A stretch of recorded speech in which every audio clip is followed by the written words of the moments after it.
नमस्कार साथियों, एक बार फिर से स्वागत है आपका अपने YouTube channel enter government academy में। तो प्यारे साथियों, आज हम इस क्लास में पॉलिटी के टॉपिक वाइज क्वेश्चन लेकर आए हैं। तो चलिए साथियों, शुरू करते हैं आज की क्लास। और ज़्यादा से ज़्यादा शेयर, सब्सक्राइब और लाइक ज़रूर करना। ठीक है साथियों, तो चलिए शुरू करते हैं आज की क्लास और बात कर लेते हैं पहले क्वेश्चन की। तो चलिए साथियों, फर्स्ट क्वेश्चन, भारतीय संविधान में मूल कर्तव्यों को शामिल करने का विचार किस देश के संविधान से लिया गया है? आयरलैंड, ब्रिटेन, ऑस्ट्रेलिया या पूर्व सोवियत संघ? तो प्यारे साथियों, मूल कर्तव्य, फंडामेंटल राइट्स, फंडामेंटल ड्यूटीज कहाँ से लिए हैं? वो लिए हैं आपके पूर्व सोवियत संघ से। ठीक है साथियों, चलिए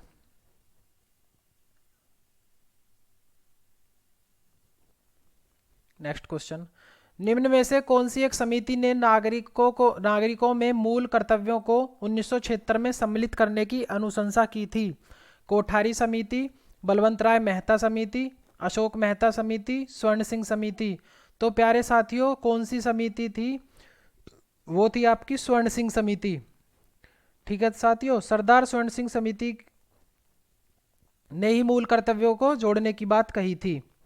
ठीक है साथियों, और 10 मूल कर्तव्यों को जोड़ा गया था स्टार्टिंग में। चलिए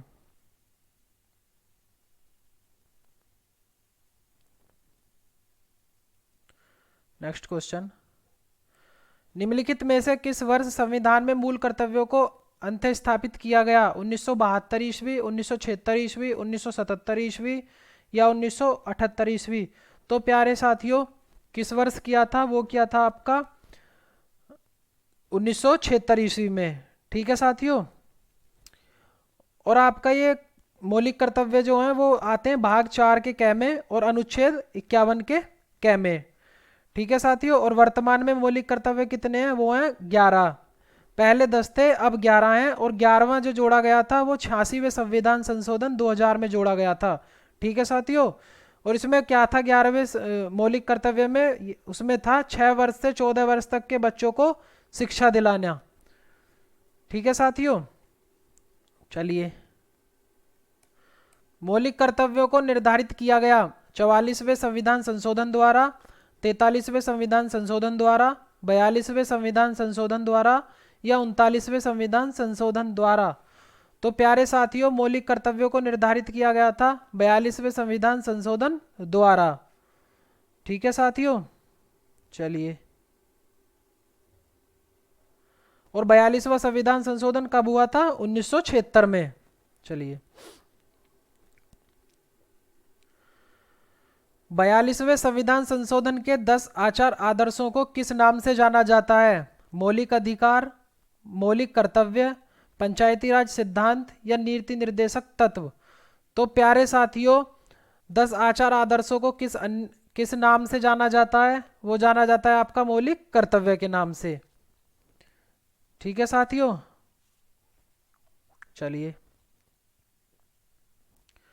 1976 में 42वें संविधान संशोधन द्वारा संविधान में नागरिकों के लिए कितने मौलिक कर्तव्य निश्चित किए गए? 8, 10, 11, 12? तो साथियों, कितने किए गए थे? 10। लेकिन सरदार स्वर्ण सिंह समिति जो थी उसने 8 ही माना था। ठीक है साथियों, लेकिन उसमें 10 ऐड हुए थे और एक बाद में हुआ था। चलिए, भारतीय संविधान में मूल कर्तव्य कब समाविष्ट किए गए? 1971, 1972, 1975 या 1976? तो साथियों, कब किए गए थे? 1976 में। संविधान के किस भाग में मूल कर्तव्यों के अध्याय को जोड़ा गया है? भाग 3, भाग 3 का कै, भाग 4 या भाग 4 का कै?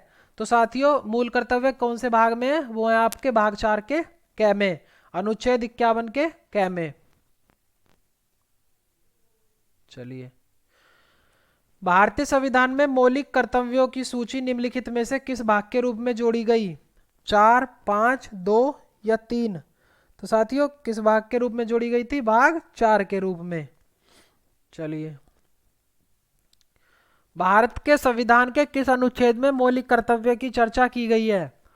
अनुच्छेद 51 का ए, अनुच्छेद 50 का ए, अनुच्छेद 49 का ए या अनुच्छेद 52 का ए? तो साथियों किस अनुच्छेद में की गई है? वो की गई है आपका अनुच्छेद 51 का ए।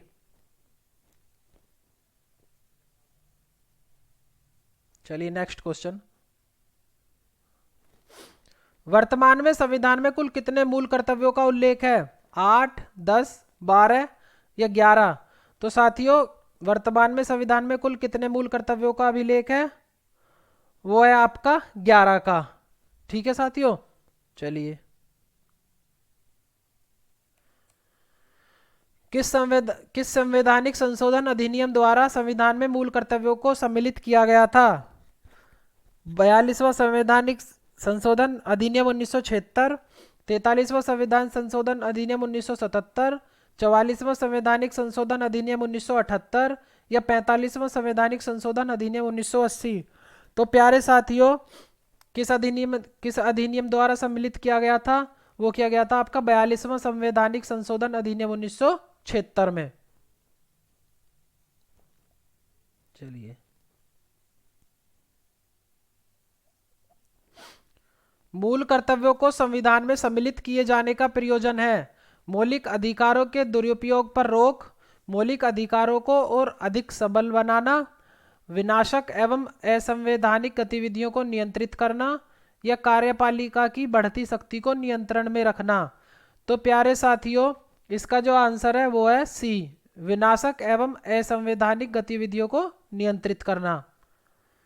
चलिए नेक्स्ट क्वेश्चन। संविधान में उल्लिखित मौलिक कर्तव्य किसके लिए हैं?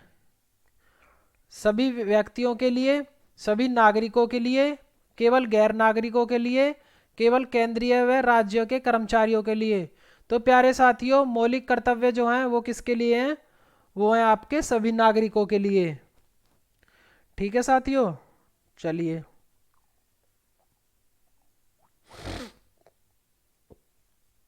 Next question. मौलिक कर्तव्यों की अवहेलना करने वाले को दंड देने की व्यवस्था है, दंड देने की व्यवस्था नहीं है, कुछ विशेष मामलों में दंड देने की व्यवस्था है या अधिनियम बनाकर दंड देने की व्यवस्था है? तो प्यारे साथियों इसमें अवहेलना करने वाले को क्या होगा? उसमें आपका दंड देने की व्यवस्था नहीं है। चलिए नेक्स्ट क्वेश्चन। भारत के प्रत्येक नागरिक का कर्तव्य होगा प्राकृतिक पर्यावरण का संरक्षण एवं सुधार।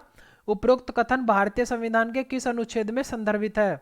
अनुच्छेद 21, अनुच्छेद 48 का ए, अनुच्छेद 51 का ए या अनुच्छेद 56?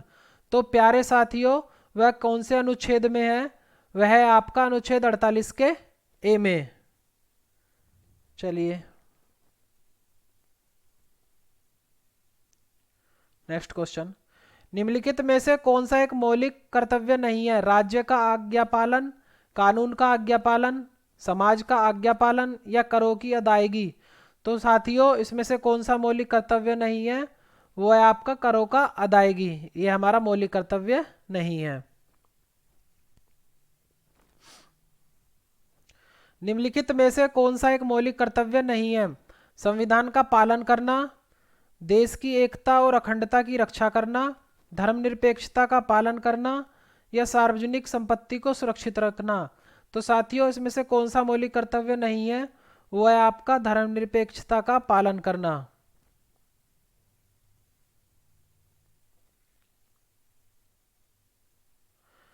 निम्नलिखित में से भारत में मौलिक कर्तव्य कौन सा है? न्यायपालिका में कार्यपालिका का पृथक्करण, हमारी मिलीजुली संस्कृति की समृद्ध विरासत को संरक्षित करना व महत्व प्रदान करना, बच्चों के लिए मुफ्त व अनिवार्य शिक्षा, छुआछूत की परंपरा को समाप्त करना। तो भारत में मौलिक कर्तव्य कौन सा है? वो है आपका हमारी मिलीजुली संस्कृति की समृद्ध विरासत को संरक्षित करना व महत्व प्रदान करना। चलिए निम्नलिखित में से कौन सा मौलिक कर्तव्य नहीं है? आम भाईचारे की भावना को उजागर करना, राष्ट्रीय उद्यमों का संरक्षण करना, वैज्ञानिक संस्कार का विकास करना, या भारत की समृद्ध विरासत का संरक्षण करना। तो साथियों इसमें से कौन सा मौलिक कर्तव्य नहीं है? वो है आपका राष्ट्रीय उद्यमों का संरक्षण करना। चलिए, भारतीय संविधान में नागरिकों के मूल कर्तव्य के अंतर्गत सम्मिलित नहीं है सार्वजनिक संपत्ति की रक्षा करना, हिंसा का परित्याग करना, धर्मनिरपेक्षता को बढ़ावा देना, या भारत की सार्वभौमिकता, एकता और अखंडता को बनाए रखना। तो कौन सा सम्मिलित नहीं है? वो है आपका धर्मनिरपेक्षता को बढ़ावा देना।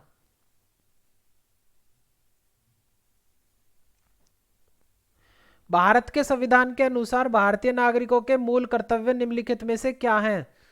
राष्ट्रगान, ध्वज आदि का सम्मान, वैज्ञानिक प्रवृत्ति का विकास, राष्ट्रीय एवं सांस्कृतिक विरासत का संरक्षण एवं परीक्षण, या उपयुक्त सभी। तो प्यारे साथियों, भारतीय नागरिकों के मूल कर्तव्य कौन से हैं? वो हैं आपके उपयुक्त सभी। ठीक है, नेक्स्ट क्वेश्चन। भारतीय संविधान के किस अनुच्छेद में भारतीय नागरिकों के मूल कर्तव्य शामिल हैं? अनुच्छेद 50 का क, अनुच्छेद 50 का ख, अनुच्छेद 51 का क, या अनुच्छेद 51 का ख। तो मूल कर्तव्य किस में शामिल है? अनुच्छेद 51 के क में।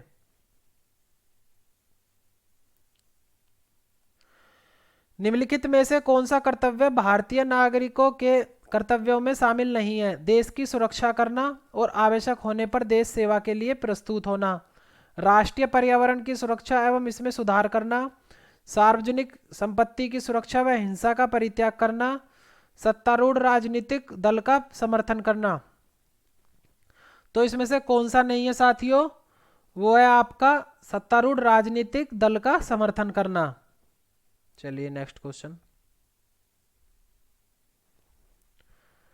नेक्स्ट क्वेश्चन की साथियों बात करें तो हम, संघ या संगठन बनाना किस प्रकार का मौलिक अधिकार है?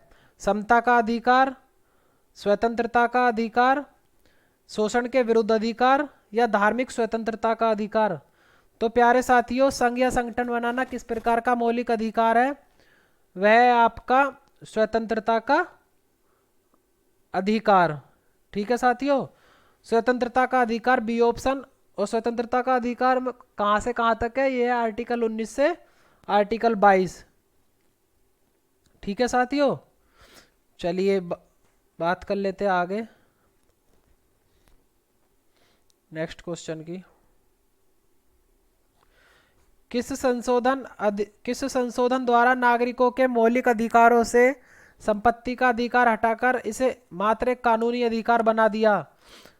25, 26, 46, 44 या 42। तो साथियों इसका जो आंसर है वो है आपका 44वां संविधान संशोधन।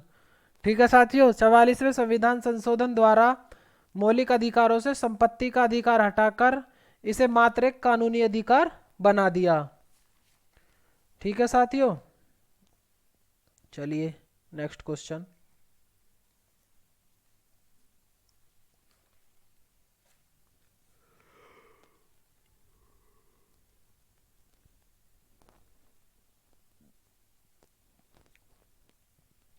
बेगार को निषिद्ध तथा स्त्रियों के क्रय विक्रय पर रोक कौन सा मौलिक अधिकार लगाता है?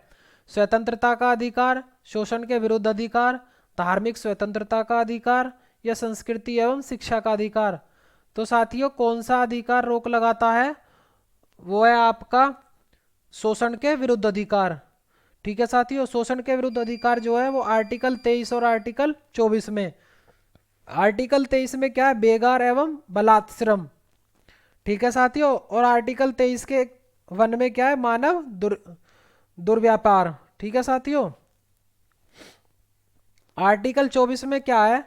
वो है आपका बच्चों के नियोजन का प्रतिषेध, यानी 5 से 14 वर्ष तक के बच्चों को कारखाने, होटल, दुकान पर रखना दंडनीय अपराध है। ठीक है प्यारे साथियों, चलिए संवैधानिक उपचारों का अधिकार है आर्टिकल 32, आर्टिकल 42, आर्टिकल 52 या आर्टिकल 62। तो साथियों संवैधानिक उपचारों का जो अधिकार है वो है आपका आर्टिकल 32। ठीक है साथियों, चलिए बात कर लेते हैं नेक्स्ट क्वेश्चन की।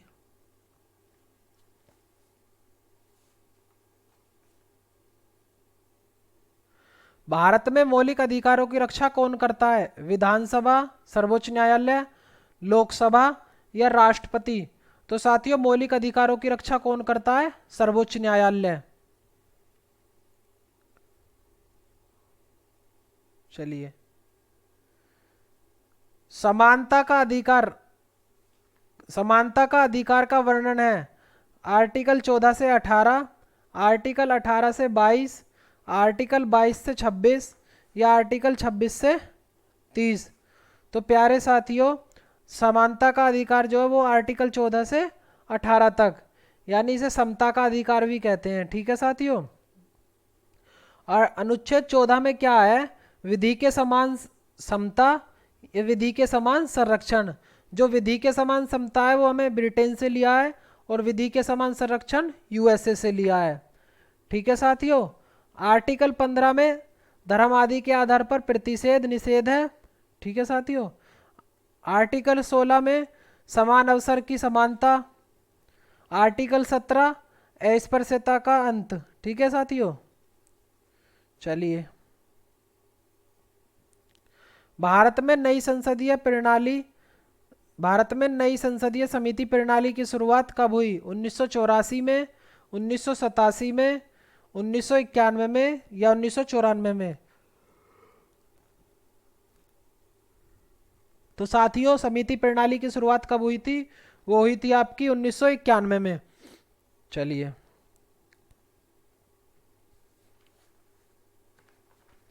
Next question.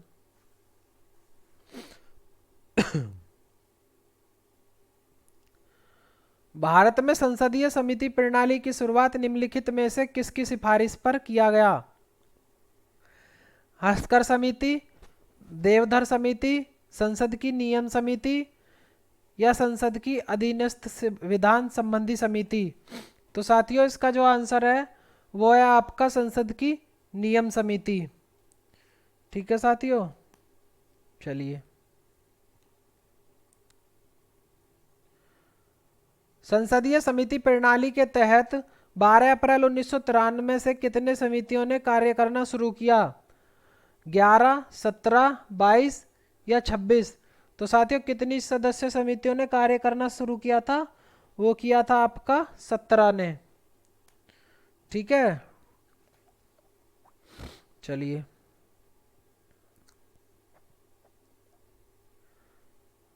संसद की कितने प्रकार की समितियां होती हैं? स्थायी समिति, तदर्थ समिति, उपयुक्त दोनों या उपयुक्त में से कोई नहीं? तो प्यारे साथियों संसद की जो समिति है उन्हें दो भागों में विभाजित किया है। पहला स्थायी समिति, दूसरा तदर्थ समिति या तदर्थ समिति। ठीक है साथियों, यानी इसका आंसर है उपयुक्त दोनों। चलिए निम्नलिखित में से कौन स्थायी समिति है? प्राक्कलन समिति, लोक लेखा समिति, नियम समिति या उपयुक्त सभी? तो प्यारे साथियों स्थायी समिति जो है वो आपकी सभी हैं, प्राक्कलन समिति भी, लोक लेखा समिति भी और नियम समिति भी। ठीक है साथियों, बात करें प्राक्कलन समिति की तो इसकी सर्वप्रथम सिफारिश जो की थी वो की थी आपकी जॉन मथाई ने, और इसका गठन जो हुआ था 1950 में हुआ था। ठीक है साथियों, कुल सदस्य 25 थे और वर्तमान में जो इसमें सदस्य हैं वो 30 हैं, और इसके सदस्य जो वो कहाँ से होते हैं? लोकसभा से। ठीक है साथियों, और इनका प्राक्कलन समिति का जो चुनाव होता है वो एकल संक्रमणीय मत द्वारा होता है। ठीक है साथियों, वर्तमान अध्यक्ष जो है वो गिरीश बापट हैं लोकसभा अध्यक्ष द्वारा। ठीक है साथियों, बात करें लोक लेखा समिति की, वो सबसे पुरानी समिति है और भारत शासन अधिनियम 1919 के तहत इसका जो गठन हुआ था वो 1921 में हुआ था। कुल सदस्य 15। ठीक है साथियों, और 1955 में इसमें 22 सदस्य हो गए थे, 15 लोकसभा से और 7 राज्यसभा से। चलिए,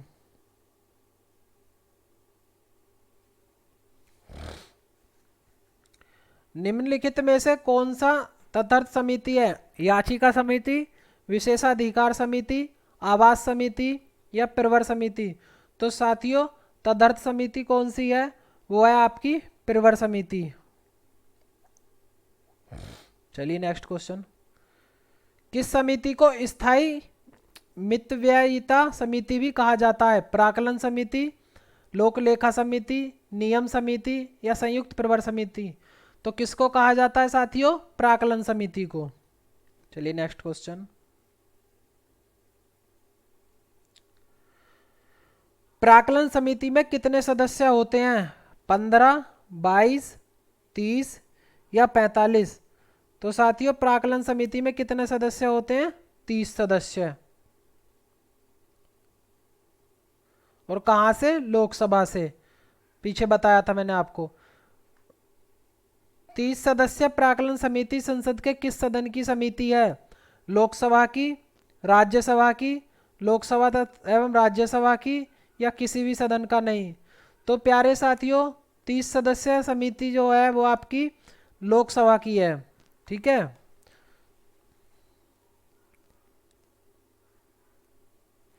निम्न में से कौन सी एक सबसे बड़ी संसदीय समिति है? लोक लेखा समिति, प्राकलन समिति, सरकारी उपक्रम समिति या याचिका समिति? तो साथियों, सबसे बड़ी संसदीय समिति जो है वो है आपकी प्राकलन समिति।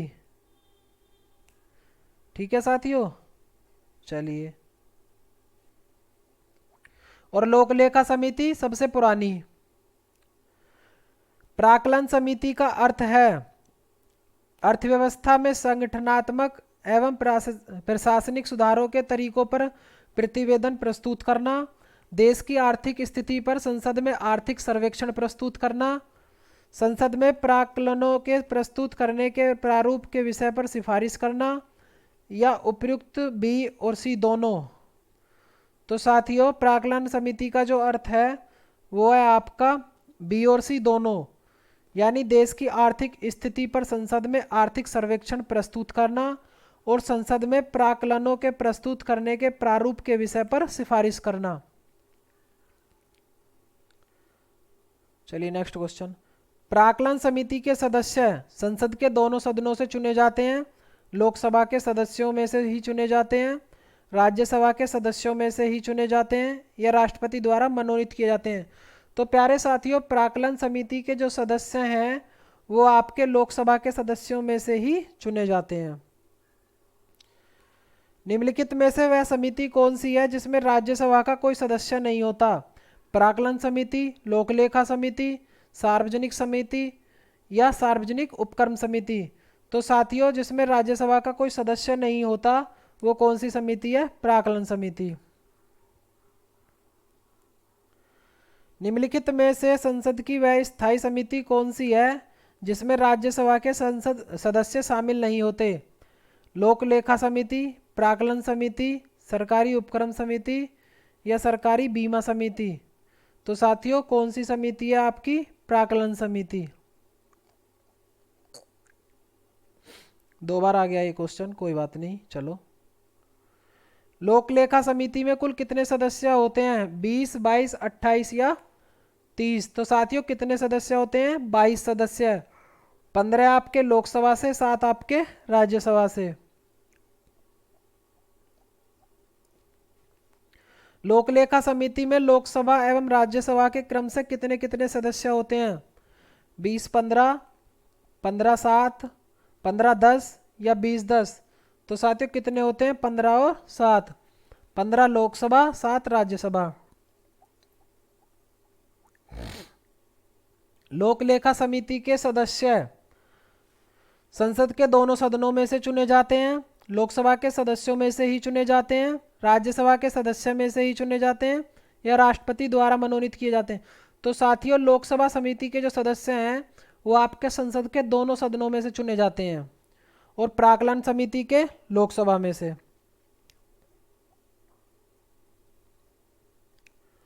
लोकसभा समिति में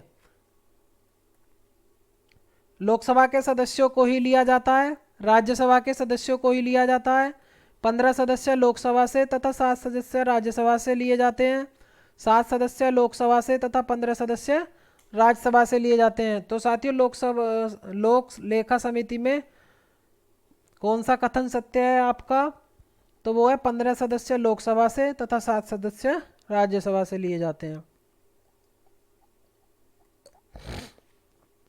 भारत में संसदीय समिति में से निम्न में से कौन सी एक विभागीय व्यय और अनियमितताओं पर निगरानी रखने के लिए रखवाले कुत्ते का कार्य करती है?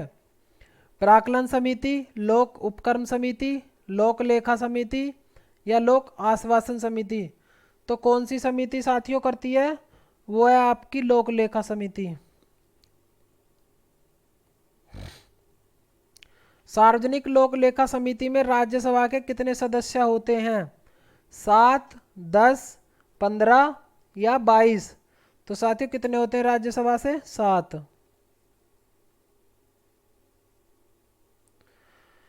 भारत के नियंत्रक एवं महालेखा परीक्षक द्वारा प्रस्तुत प्रतिवेदन के आधार पर कौन समिति कार्य करती है? प्राक्कलन समिति, लोक लेखा समिति, विशेषाधिकार समिति या सरकारी उपक्रम समिति? तो साथियों कौन सी समिति काम करती है? लोक लेखा समिति। परंपरा के अनुसार निम्न में से किस समिति के अध्यक्ष पद पर विरोधी दल के संसद सदस्य को नियुक्त किया जाता है? लोक लेखा समिति, प्राक्कलन समिति, सरकारी उपक्रम समिति या याचिका समिति? तो साथियों इसका आंसर जो है वो है आपका लोक लेखा समिति। किस संसदीय समिति को प्राक्कलन समिति की जुड़वां बहन कहा जाता है? सरकारी उपक्रम समिति, नियम समिति, याचिका समिति या लोक लेखा समिति? तो साथियों प्राक्कलन समिति की जुड़वा बहन किसे कहा जाता है? आपका लोक लेखा समिति को। चलिए नेक्स्ट क्वेश्चन। निम्नलिखित में से वह प्राधिकारी कौन सा है जो भारत की समेकित निधि से राज्यों के राजस्व सहायता अनुदान पर लागू होने वाले सिद्धांतों की सिफारिश करता है? लोक लेखा समिति, केंद्रीय वित्त मंत्रालय, वित्त आयोग या अंतर्राज्यीय परिषद? तो साथियों इसका जो आंसर है वो है आपका लोक लेखा समिति।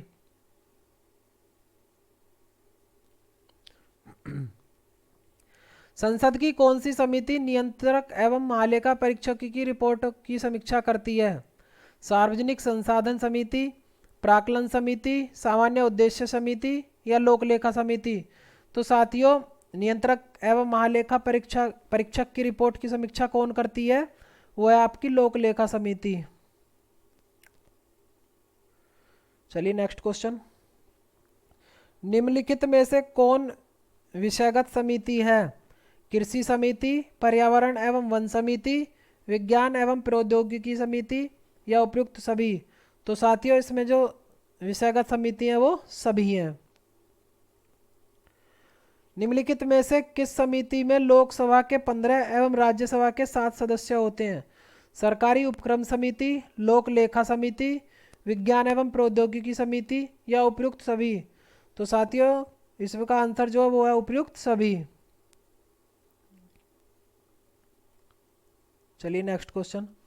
निम्नलिखित में से किस समिति का सदस्य कोई मंत्री नहीं हो सकता? प्राक्कलन समिति, लोक लेखा समिति, सरकारी उपक्रम समिति या उपयुक्त सभी? तो साथियों किस समिति का संसद सदस्य कोई मंत्री नहीं हो सकता? वो है आपका उपयुक्त सभी। लोकसभा अध्यक्ष किस समिति का पदेन अध्यक्ष होता है? प्राक्कलन समिति, लोक लेखा समिति, नियम समिति या विशेषाधिकार समिति?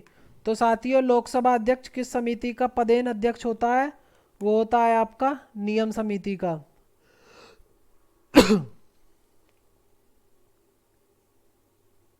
चलिए नेक्स्ट क्वेश्चन। विधेयकों पर प्रवर समितियों में सदस्यों की अधिकतम संख्या कितनी तक हो सकती है? 15, 20, 30 या कोई निश्चित नहीं? तो साथियों इसका जो आंसर है वो कोई निश्चित नहीं है, कितनी भी हो सकती है।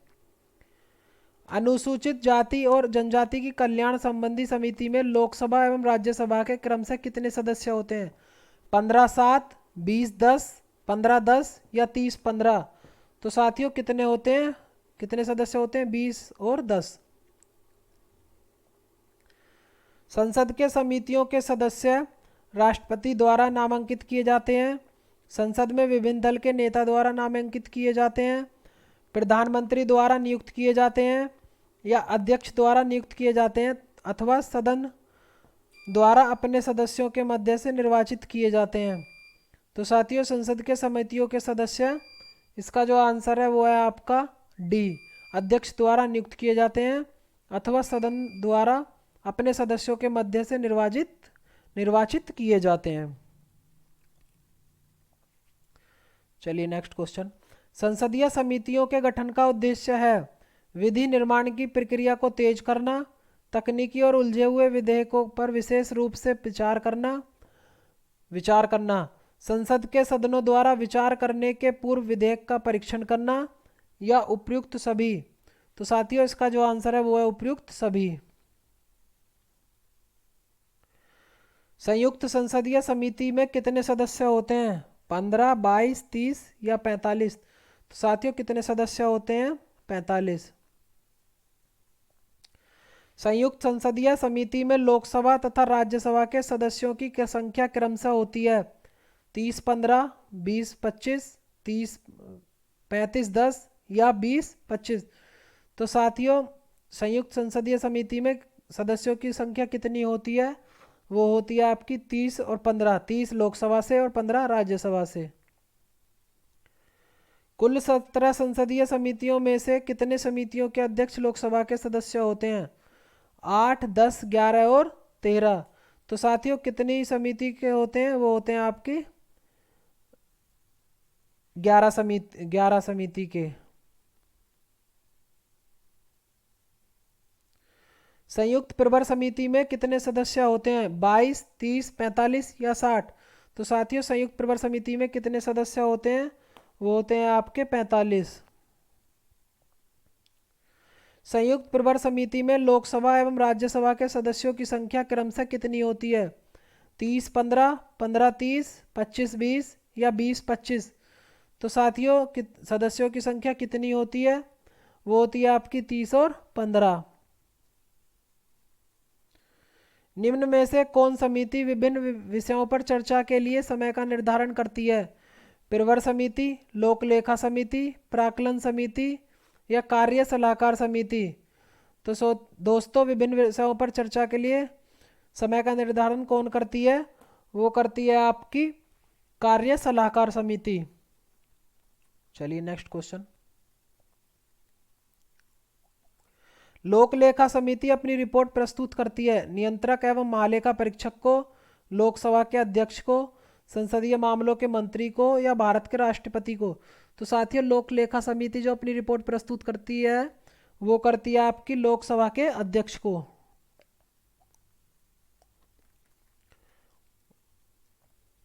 लोक लेखा समिति अपनी रिपोर्ट किसे सौंपती है? साथियों दोबारा आ गया है क्वेश्चन, लोकसभा अध्यक्ष को। निम्न में से कौन सा सार्वजनिक व्यापार संसदीय नियंत्रण का अंग नहीं है? लोक लेखा समिति, भारत का नियंत्रण एवं महालेखा, प्राक्कलन समिति या सार्वजनिक उपक्रम समिति? तो साथियों कौन सा अंग नहीं है? वो है भारत का नियंत्रक एवं महालेखा। प्राक्कलन समिति के सदस्य केवल लोकसभा से चुने जाते हैं, केवल राज्यसभा से चुने जाते हैं, लोकसभा और राज्यसभा दोनों से चुने जाते हैं, लोकसभा के अध्यक्ष द्वारा नामित किए जाते हैं? तो साथियों प्राक्कलन समिति के जो सदस्य हैं वो आपके केवल लोकसभा से चुने जाते हैं। भारत के महानियंत्रक और महालेखा परीक्षक किसके लिए एक मित्र, दार्शनिक और मार्गदर्शन के रूप में कार्य करता है? लोक लेखा समिति, प्राक्कलन समिति, वित्त मंत्रालय या लोक उपक्रम समिति? तो साथियों किसके रूप में कार्य करता है? वो करता है आपका लोक लेखा समिति के रूप में।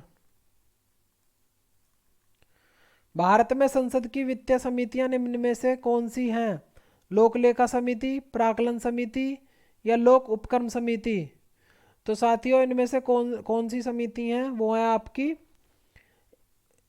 तीनों, लोक लेखा समिति भी, प्राक्कलन समिति भी और लोक उपक्रम समिति भी, डी ऑप्शन। निम्नलिखित में से कौन तदर्थ समिति है? याचिका समिति, विशेषाधिकार समिति, आवास समिति या प्रवर समिति। तो साथियों तदर्थ समिति कौन सी है, वो है प्रवर समिति। किस समिति को स्थायी मितव्ययिता समिति भी कहा जाता है? प्राक्कलन समिति, लोक लेखा समिति, नियम समिति या संयुक्त प्रवर समिति। तो साथियों किसको कहा जाता है, वो कहा जाता है आपका प्राक्कलन समिति को। प्राक्कलन समिति में कितने सदस्य होते हैं? 15, 22, 30, 45। तो कितने होते हैं साथियों? 30। 30 संसदीय प्राक्कलन समिति संसद के किस सदन की समिति है? लोकसभा की, राज्यसभा की, लोकसभा एवं राज्यसभा की, किसी भी सदन का नहीं। तो साथियों 30 संसदीय प्राक्कलन समिति जो है वो है आपकी लोकसभा की। तो चलिए साथियों ये थे आज के क्वेश्चन। दोस्तों ज़्यादा से ज़्यादा शेयर, सब्सक्राइब और लाइक ज़रूर करना। तो चलिए साथियों आज की क्लास यहीं समाप्त करते हैं। जय हिंद साथियों।